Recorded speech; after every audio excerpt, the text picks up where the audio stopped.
Hello everyone, কেমন আছো তোমরা সবাই? তো আমার মিনি ব্লগে তোমাদের সবাইকে আবার স্বাগত জানাই। ঘড়িতে এখন বাজে 8টা। ঘুম থেকে উঠতে প্রতিদিনই আমার 8টা বেজে যাচ্ছে।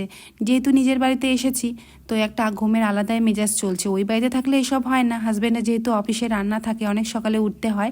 বালুরঘাটে এখন বেশ ঠান্ডা কম, কিন্তু সকালের দিকে একটু লাগছিল, তাই উঠোনে চলে এলাম। একটা মিষ্টি রোদ এসেছে উঠোনটায়।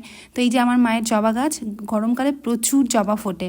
আর জবা গাছটা যেহেতু লাল হয়, গাছটা ভরে ফুটে থাকে, ফুলগুলো দেখতেও ভালো লাগে।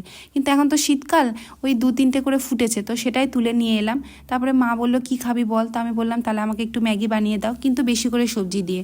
ওই বাড়িতে থাকলে তো নিজেকেই রান্না করতে হয়, আর এখন যখন নিজের বাড়িতে এসেছি, একটা আলাদাই আবদার মায়ের কাছে।